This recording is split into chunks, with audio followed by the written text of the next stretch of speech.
Command and operation centre के मुताबिक Sindh corona से मुतासरा अफराद में पहले नंबर पर है, जहां अब तक 33,536 अफराद में वायरस की तस्दीक हो चुकी है। पंजाब मुतासरा अफराद में सिंध से थोड़ा ही पीछे है। यहाँ कोरोना के मरीजों की तादाद 33,144 है। खैबर पख्तूनख्वा में 11,890, बलूचिस्तान में 5,582 और गिलगित बल्तिस्तान में 852 मरीज हैं। इस्लामाबाद में 3,946 जबकि आजाद कश्मीर में 299 केसेस रिपोर्ट हो चुके हैं। कोरोना से हलाकतों के हवाले से पंजाब का पहला नंबर है, जहां अब तक 629 अफराद को कोरोना निकल चुका है। सिंध में मरने वालों की तादाद 575, खैबर पख्तूनख्वा में 521 और बलूचिस्तान में 53 है। इस्लामाबाद में कोरोना के 41 और गिलगित बल्तिस्तान में 12 मरीज जाँ बहक हो चुके हैं। पाकिस्तान में अब तक 6,38,323 अफराद के टेस्ट किए गए। 24 घंटों के दौरान 22,812 नए टेस्ट किए गए। अब तक 31,198 मरीज सेहतयाब हो चुके हैं, जबकि कई मरीजों की हालत तशवीशनाक है। उधर लाहौर में तमाम पार्क्स को शहरियों के लिए खोल दिया गया है। तमाम पार्क्स को महकमा सेहत के SOPs के तहत खोला गया है। पार्क्स में बच्चों के झूले और खेलने के मकामात बंद रखे गए हैं। मजीद जानेंगे हमारे नुमाइंदे जुनैद रियाज हमारे साथ मौजूद हैं। जुनैद, तफसीलात बताएगा। जी, लाहौरियों में जो है वो एक खुशी की लहर जो है वो दौड़ गई है और शहरियों को तमाम पार्कों में जाने की इजाज़त जो है वो पंजाब हुकूमत के जानिब से दे दी गई है, जिसके बाद जो है यहाँ पर शहरियों की बड़ी तादाद जो है उन्होंने पार्कों का रुख कर लिया और यहाँ पर कोरोना SOPs के मुताबिक जो है शहरियों को अंदर आने की इजाज़त दी जा रही है और जो भी बगैर मास्क या ग्लव्स के जो शहरी आ रहे हैं उनको दाखिले की इजाज़त नहीं दी जा रही। शहरी आए हैं, हम इनसे बात करेंगे। कैसे लग रहा है पार्क को खोल दिया गया है? जी, हमें बहुत अच्छा लग रहा है कि हम पार्क में आए हैं। तो ऐसी वगैरह घर रह के तो इतना बोर कुछ नहीं था ऐसा वैसा, तो बहुत अच्छा लग रहा है, बहुत अच्छा फील हो रहा है। जी, आपने बात सुनी, सैनिटाइज़र और मास्क का इस्तेमाल जो है वो ज़रूरी है, उसके बगैर यहाँ पर पार्कों में आने की इजाज़त नहीं दी जा रही। और दूसरा, पार्क तो खोल दिए गए हैं लेकिन बच्चों के लिए जो झूले और दीगर जो चीज़ें यहाँ पर लगाई गई हैं वो बच्चों का जो शोबा है उसको नहीं खोला गया ताकि बच्चों को जो है वो कोरोना वायरस से बचाया जा सके। और दूसरी जानब यहाँ पर फैमिलीज़ की बड़ी तादाद ने आना शुरू कर दिया है और उनमें जो है वो एक खुशी देखी जा सकती है कि वो घरों में रह के मशहूर हो गए थे और अब जब वो पार्कों में का रुख कर रहे हैं तो उन्हें जो खुशी महसूस हो रही है उसका वो अंदाज़ा नहीं कर सकते। ठीक है, बहुत शुक्रिया जुनैद, आपने अपडेट किया। लाहौर में मास्क ना पहनने पर कार और मोटरसाइकिल सवारों के चालान शुरू कर दिए गए हैं। कार्रवाई के लिए ट्रैफिक पुलिस और डिस्ट्रिक्ट एडमिनिस्ट्रेशन की 8 मुश्तरका टीमें तश्कील दे दी गई हैं। तो आपको अपडेट कर रहे हैं, लाहौर में मास्क ना पहनने पर कार और मोटरसाइकिल सवारों के चालान शुरू कर दिए गए हैं। कार्रवाई के लिए ट्रैफिक पुलिस और डिस्ट्रिक्ट एडमिनिस्ट्रेशन की 8 मुश्तरका टीमें तश्कील दे दी गई हैं।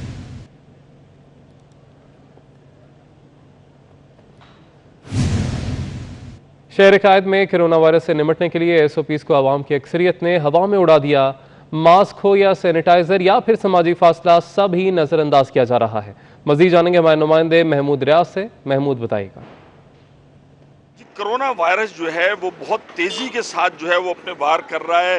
हुकूमत ने सूबाई सतह पे भी और वफाकी सतह पे भी कुछ SOP नाफिज की थी, लेकिन अब तवील अरसा गुजर रहा है, लगता है कि आहिस्ता आहिस्ता लोग आवाम जो है वो उन SOPs को जो है वो भुलाते जा रहे हैं। अगर हम बाज़ारों मार्केटों का रुख करें तो बहुत कम इन SOPs पर अमल किया जा रहा है। बहुत कम लोग हैं जिन्होंने मास्क लगाए हुए हैं, सैनिटाइज़र का कहीं इंतज़ाम नहीं है और समाजी फासला था। ये देखिए, जैसे इस वक्त हमारे पास करीब में देखिए कि होटल है, यहाँ पर किसी आदमी ने भी इस वक्त कोई मास्क नहीं लगाया हुआ या किसी किस्म का कोई सोशल डिस्टेंस नहीं है। अगर हम उधर मार्केट जिस तरफ भी हम नज़र दौड़ाएं तो इक्का दुक्का अफराद हैं कि जो आपको मास्क पहने हुए नज़र आते हैं। यकीनन सूबाई हुकूमत जो है वो यही कह सकती है कि लोगों को प्रिकॉशनरी मेजर लेने चाहिए, समाजी फासला जो है वो बरकरार रखना चाहिए, उसका भी कोई पाबंदी नहीं की जा रही। तो अगर अवाम इसी तरीके से, जबकि रिलैक्सेशन तो कर दी गई है कारोबार में, 7 बजे तक कारोबार में नरमी की गई है, लोग बाज़ारों में आते हैं, लेकिन उन मार्केट्स में जहाँ पर अशिया खुर्दोनोश मिलती हैं, मछली, गोश्त वगैरह, सब्जियाँ, फल वगैरह, वहाँ पर देखा जाता है कि आवाम का बहुत ज़्यादा रश होता है, मगर किसी किस्म की SOPs पर जो है मुकम्मल तौर पर अमल नहीं किया जा रहा, जो कि खतरे की अलामत है। जी, बहुत शुक्रिया अपडेट करने के लिए। आलमी इदारा सेहत ने खतरे की घंटी बजा दी। कोरोना वायरस की दूसरी लहर को पहली से ज्यादा खतरनाक करार दे दिया। कहा, सितंबर में सीजनल फ्लू के साथ वायरस दोबारा हमला कर सकता है, जो ज्यादा खतरनाक होगा। WHO यूरोप के डायरेक्टर हेंस क्लोक के मुताबिक कुछ ममालिक में सूरत हाल बेहतर हो रही है, मगर ये खुशी का नहीं बल्कि दूसरी लहर का मुकाबला करने की तैयारी का वक्त है।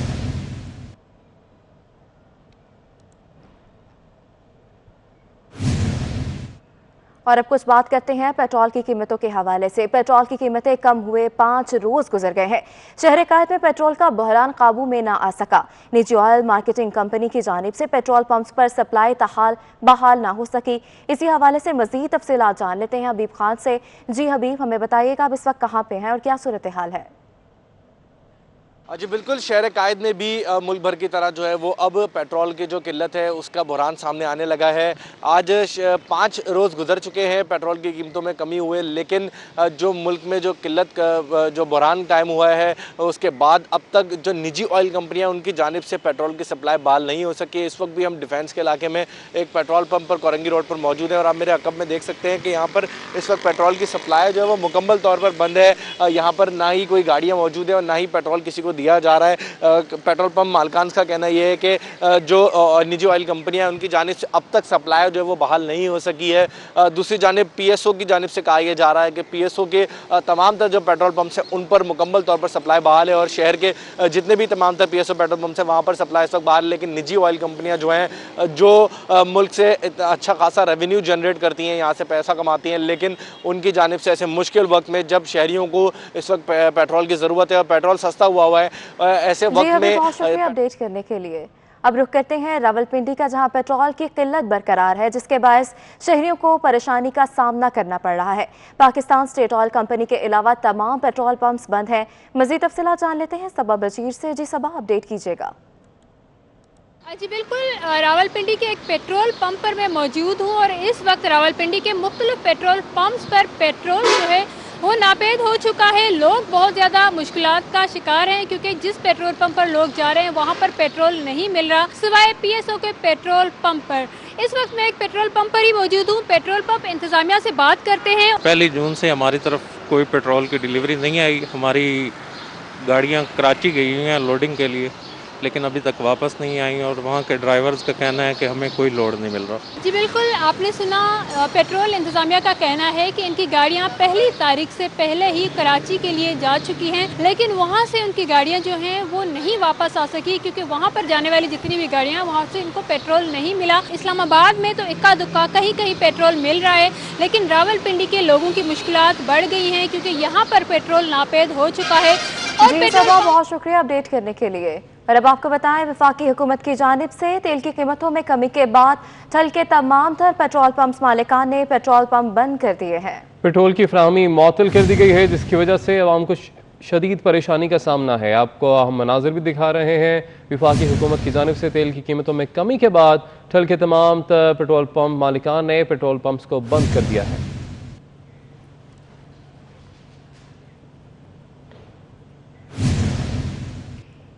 आगे बढ़ेंगे, आपको बताएं कि पेट्रोलियम मसनूआत का बहरान, ओगरा का सख्त इकदाम। ओगरा ने ऑयल मार्केटिंग कंपनीज को वजूहात बताने के लिए ज़ाती तौर पर तलब कर लिया है।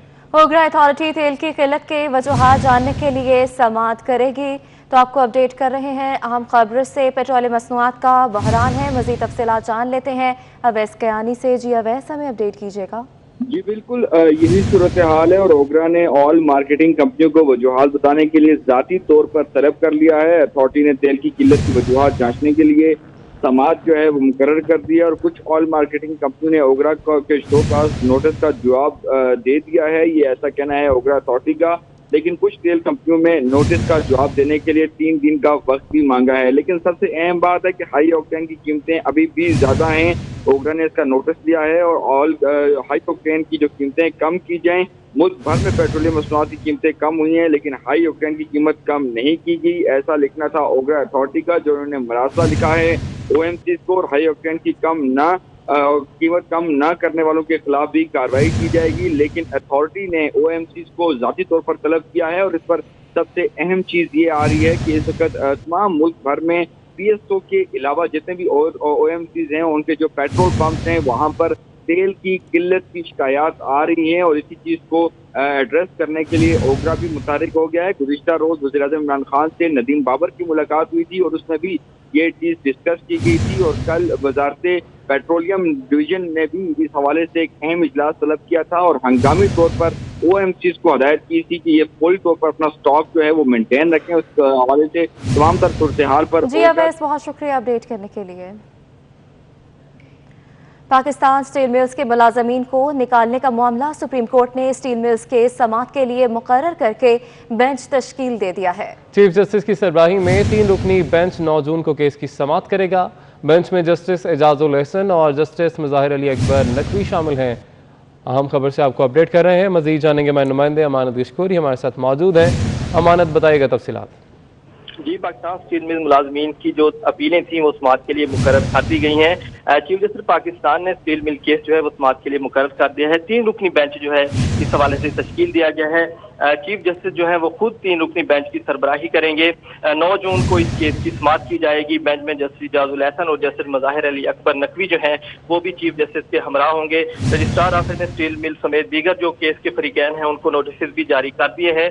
पाकिस्तान स्टील मिल के मुलाजमीन ने मुलाजमतों से निकालने और तनख्वाहों की अदम अदायगी से मुतालिक मुख्तलिफ दरखास्तें जो है वो सुप्रीम कोर्ट में दायर कर रखी हैं, जिनको समाअत के लिए मुकर्रर किया गया है और 9 जून को केस की समाअत होगी।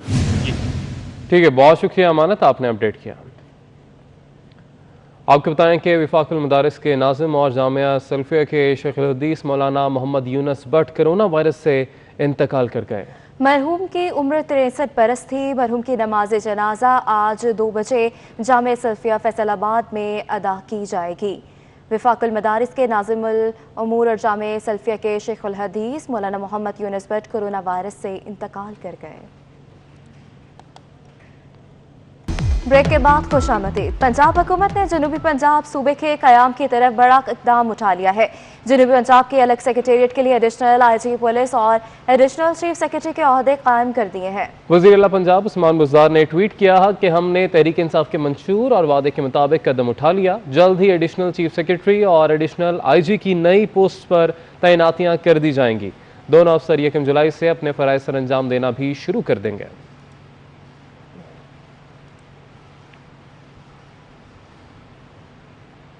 विफाकी वजीर हमाद अजहर का सेनेट में सवालों के जवाब देते हुए कहना था कि पाकिस्तान स्टील मिल्स 2008-9 में मुनाफे से खसारे में चली गई।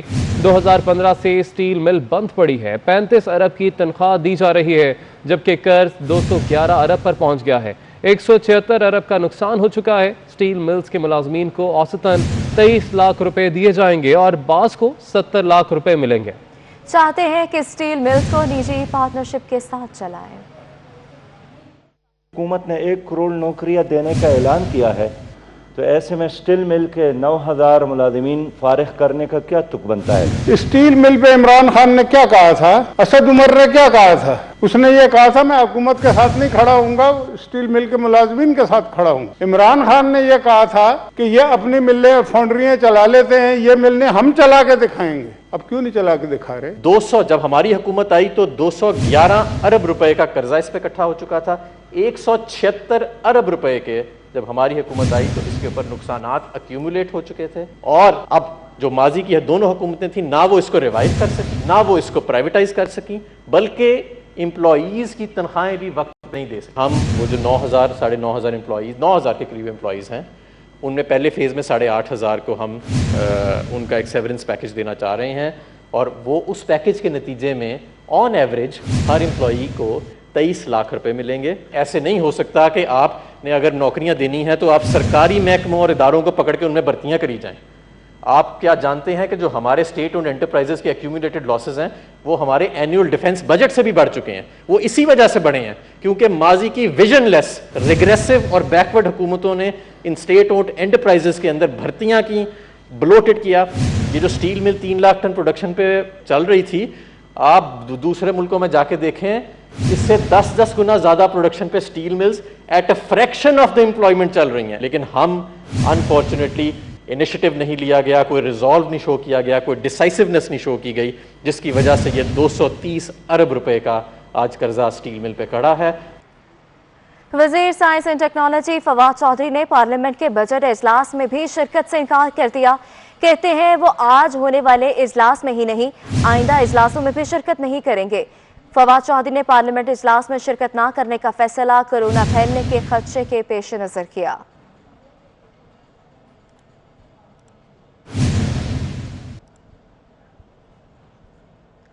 पंजाब असेंबली का इजलास आज से निजी होटल में शुरू होगा। स्पीकर परवेज इलाही ने अरकान को SOPs की पाबंदी के साथ इजलास में शिरकत की हदायत की है। पंजाब असेंबली सेक्रेटेरिएट ने निजी होटल को अदायगी के लिए महकमा खजाना से 66 लाख का तकाजा कर दिया है। मजीद तफसीलात जान लेते हैं अली अकबर से। जी अली, हमें अपडेट कीजिएगा। स्पीकर पंजाब असेंबली का इजलास आज 9 बजे शुरू होगा। पंजाब असेंबली की तारीख में फैसला ऐसा हो रहा है कि पंजाब असेंबली का इजलास जो है वो पंजाब असेंबली सेक्रेटरी के बगैर जो है वो होटल में कराया जा रहा है। फ्लैटिंग होटल में ये इजलास कराया जा रहा है, जिसके लिए पंजाब असेंबली सेक्रेटरी की जानिब से 67 लाख रुपए जो है वो मांगे गए। जो वो खर्चात है उसको होटल पे कराया है, उसमें DAP है और अरकान असेंबली के दीगर जो लॉन्चेस हैं वो शामिल नहीं है। जबकि स्पीकर पंजाब असेंबली से ये भी हदायत की गई है कि तमाम अरकान असेंबली को SOPs को फॉलो करें और इजलास के कपड़े पंजाब के मुलाजिम है उनसे कोरोना टेस्ट। ठीक है, बहुत शुक्रिया, आपने अपडेट किया। कराची में CTD ने कार्रवाई करके इंतहाई मतलूब दहशतगर्द जान आलम को गिरफ्तार कर लिया है। गिरफ्तार दहशतगर्द DSP बहाउद्दीन बाबर समेत मुतादिद अफसरान और एहलकारों की शहादत में मुलव्विस है। जान आलम ने इंस्पेक्टर शफीक तनोली पर खुद को हमला करवाने का एतराफ़ भी किया है। आपको अहम खबर से अपडेट कर रहे हैं। बड़ी कार्रवाई की गई है CTD की जानिब से कराची में, और इस कार्रवाई के दौरान इंतहाई मतलूब दहशतगर्द जान आलम को गिरफ्तार किया गया है। गिरफ्तार दहशतगर्द DSP बहाउद्दीन बाबर समेत मुतादिद अफसरान और एहलकारों की शहादत में मुलव्विस है।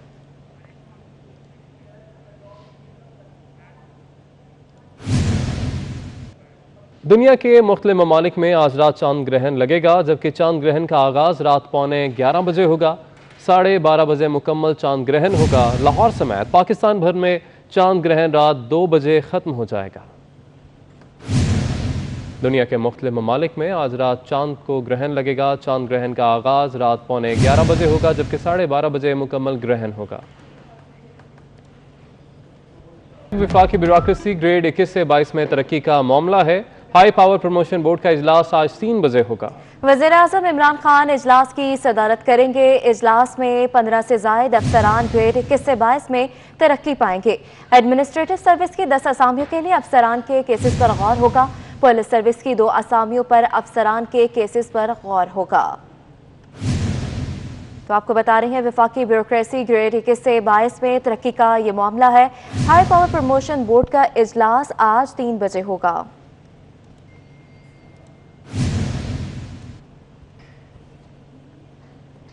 वफाकी हुकूमत ने DIG आमिर फारूकी की खिदमात सिंध से वापस ले ली। आमिर फारूकी को एस्टैब्लिशमेंट डिवीजन रिपोर्ट करने की हिदायत की गई है। Aamir Farooqui police service group में ग्रेड 20 के अफसर हैं, जबकि एस्टैब्लिशमेंट डिवीजन ने इस सिलसिले में बाज़ाब्ता नोटिफिकेशन भी जारी कर दिया है। अहम खबर दे रहे हैं आपको। वफाकी हुकूमत ने DIG आमिर फारूकी की खिदमात सिंध से वापस ले ली हैं। आमिर फारूकी को एस्टैब्लिशमेंट डिवीजन रिपोर्ट करने की हिदायत की गई है।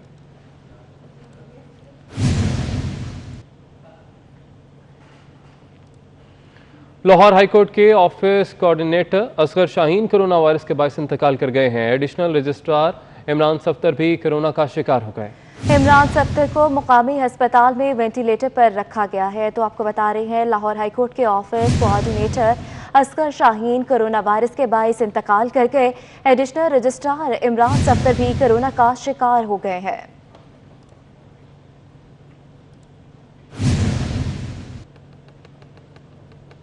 आगे बढ़ेंगे। अब आपको बताएं कि सेंट्रल जेल कराची में कोरोना वायरस शिद्दत इख्तियार कर गया है। अब तक 400 से ज़ायद कैदी मुतासिर हो चुके हैं।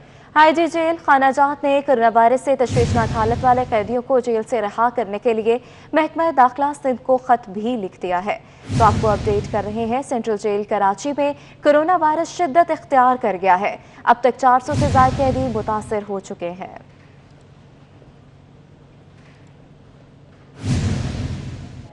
मियां शहबाज शरीफ और हमजा शहबाज पर रमजान शुगर मिल केस में 11 जून को फर्द जुर्म आयद की जाएगी। लाहौर एहतसाब अदालत ने दोनों नून लीगी रहनुमाओं को 11 जून को पेश होने का हुक्म दिया है। आपको अपडेट कर रहे हैं, मियां शहबाज शरीफ और हमजा शहबाज पर रमजान शुगर मिल्स केस में 11 जून को फर्द जुर्म आयद की जाएगी। मुस्लिम लीग नून के तर्जुमान मरियम औरंगजेब ने वज़ीर-ए-आज़म इमरान खान के बयान पर रद्द अमल दे दिया है। कहती हैं कि चीनी चोरी कमीशन से भाग जाने से जाहिर होता है कि इमरान साहब की चोरी पकड़ी गई है। 5 साल से फॉरेन फंडिंग केस से भागने से जाहिर होता है कि इमरान साहब की चोरी पकड़ी गई है। 5 साल से 23 खुफिया अकाउंट से भागने से जाहिर होता है कि इमरान साहब की चोरी पकड़ी गई है। अपने खिलाफ ओपन एंड शट केसेस का जवाब ना देने से जाहिर होता है कि इमरान साहब की चोरी पकड़ी गई है। मालूम जबा के इस इफरार से जाहिर होता है कि इमरान साहब का झूठ और चोरी पकड़ी गई है। मशीर इत्तलात के पी अजमल वजीर मीडिया से गुफ्तगू कर रहे हैं। में अपनी आवाम की जानों की तहफ़्फ़ुज़ के लिए वो इस में मैं अगेन अपने डॉक्टर्स, पैरामेडिक स्टाफ, तिबी अमला और फिर हमारे इस वक्त रिलीफ डिपार्टमेंट, रेस्क्यू 1122, पुलिस, इस तरीके से हमारी डिस्ट्रिक्ट एडमिनिस्ट्रेशन, हमारा हेल्थ डिपार्टमेंट, हमारा रिलीफ डिपार्टमेंट, हमारा इंफॉर्मेशन डिपार्टमेंट 24/7 हम काम कर रहे हैं। और हमारा एक ही मकसद है कि हम अपनी आवाम की तहफ़्फ़ुज़ हमारी फर्स्ट प्रायोरिटी है।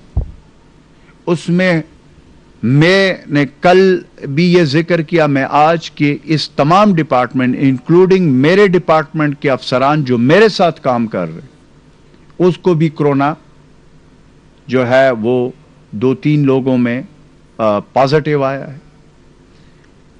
इसमें कोई दूसरी राय नहीं है कि हमारे सूबे के वज़ीर आला महमूद खान साहब खुद फ्रंट लाइन पे है, खुद हम हर जगह पे पहुंच रहे हैं। हमने पहले दिन से जब कोरोना वबा आया है, हमने यह फैसला किया कि हमारी जानों से ज्यादा हमारी आवाम की जानों का तहफ़्फ़ुज़ जरूरी है। तो इसलिए चाहे क्वारंटाइन सेंटर हो, चाहे आइसोलेशन सेंटर हो, चाहे हॉस्पिटल्स हो, चाहे आईसीयू वार्ड्स हो, हमने अपनी जानों की परवाह नहीं की। हम मौके पे गए, हमने डॉक्टर्स, पैरामेडिक स्टाफ, तिबी अमला के साथ इजहार यकजहती की और साथ साथ हमने जब हमारे डॉक्टर्स शहीद हुए, हम खुद गए वज़ीर आला महमूद खान साहब के क़यादत में, और हमारे मीडिया के जो हमारे भाई हैं इस वक्त फ्रंट लाइन पे, वो भी हमारे साथ है लोगों को अवेयरनेस देने के लिए। उसमें खैबर पख्तूनख्वा के काफ़ी मेरे भाई, मेरे दोस्त, मीडिया के लोग में कोरोना वायरस पॉजिटिव आया। और एक फखरुद्दीन का मैं जिक्र करूंगा, उसकी भी शहादत हुई है। फ्रंट लाइन पे उन्होंने इस मुहिम को अवेयरनेस के लिए वो सबसे आगे थे। तो ये वक्त है कि इसमें हमने 2-3 चीजें जो है वो हमने करनी है। इस सूबे पे इससे पहले टेररिज्म आया, इस सूबे पे जल्जले आए, इस सूबे पे सैलाब आए, इस सूबे पे बहुत मुश्किल वक्त आए, लेकिन इस सूबे के अवाम, इस सूबे के हर मकाते बेफिक्र से ताल्लुक रखने वाले हमारे जो बहादुर जवान हैं, चाहे वो जिस डिपार्टमेंट से हो, फ्रंट लाइन पे रहे, अपनी जानों की परवाह न करते हुए अपने अवाम के लिए उन्होंने कुर्बानियां दी है। और इंशाअल्लाह ताला हम उसी पैटर्न पे जा रहे, हम अपनी अवाम के साथ खड़े होंगे। हमारे जितने वसाइल है, हम वज़ीर आला महमूद खान मुशीर इत्तलात खैबर पख्तूनख्वा अजमल वजीर मीडिया को ब्रीफ कर रहे हैं। न्यूज़ स्टूडियो से फिल वक्त इतना ही।